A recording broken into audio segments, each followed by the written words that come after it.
যশোর জেলার শার্শা উপজেলার কাশীপুর গ্রাম, এখানে চিরনিদ্রায় শায়িত আমাদের ৭ বীরশ্রেষ্ঠের অন্যতম একজন বীরশ্রেষ্ঠ নূর মোহাম্মদ শেখ। আজ আমরা এসেছি এই বীর সন্তানকে শ্রদ্ধা জানাতে।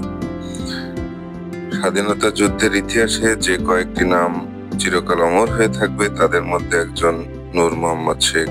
পাকিস্তানি বাহিনীর বিরুদ্ধে সাহসিকতার সাথে লড়াই করে শহীদ হয়েছিলেন 1971 সালের 5ই সেপ্টেম্বর।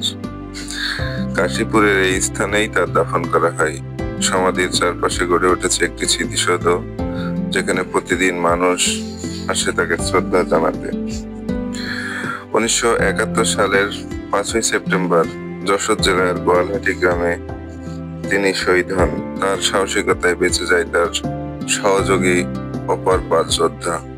তাই বাংলাদেশ সরকার তাকে এই অসীম সাহসিকতার জন্য বীরশ্রেষ্ঠ খেতাব দেয়।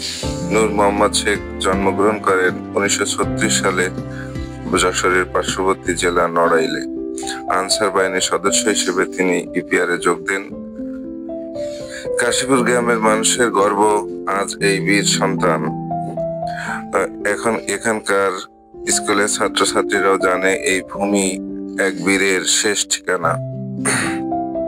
আজ আমরা স্বাধীনতার পথ চলছি, কথা বলছি, তার রক্তের ঋণেই আজ স্বাধীনতা। কাশীপুরের এই পবিত্র স্থান শুধু একটি সমাধি নয়, এটি একটি গর্বের স্মারক। আসুন আমরা তাকে মনে রাখি প্রতিদিন।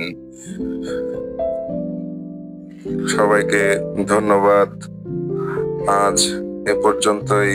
আমার ভিডিও যদি আপনাদের ভালো লাগে তাহলে লাইক কমেন্ট করতে ভুলবেন না।